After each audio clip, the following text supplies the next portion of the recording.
Bəs niyə sən belə soyuqsan adam? Gəlmişsin qəlbinin istisin duyan, elə baxırsan ki elə bil yadam. Könlümü azacıq huzurla yuyam. Bəs niyə sən belə soyuqsan adam? Baxışında var illerin soyuğu, nədir səni məndən alıb soyudan?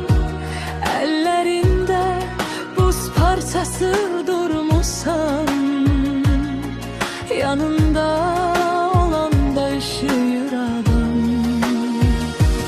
Gözlərinin alasında itmişdim, ürəyinin parasında bitmişdim.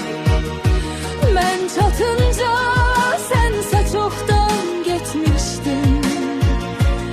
Elə bilirdim ki ağzında dadam. Üzüm güldü sen bir kəlmə dinəndə, baxışımı gözlərində görəndə. Bardaş qurub od qaladım sinəmdə, tüstüsü bilinməz bir yanar odan. Bəs niyə sən belə soyuqsan adam?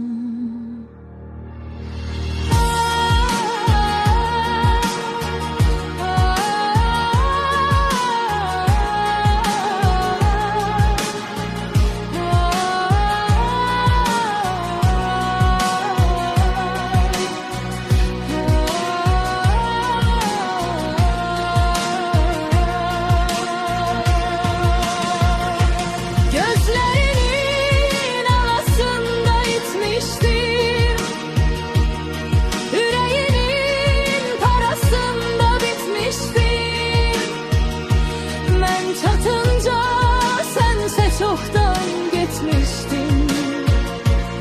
Elə bilirdim ki ağzında dadam. Üzüm güldü sen bir kəlmə dinəndə, bakışımı gözlerinde görəndə. Bardaş qurub od qaladım sinəmdə, tüstüsü bilinməz bir yanar odan. Bəs niyə sən belə soyuqsan adam?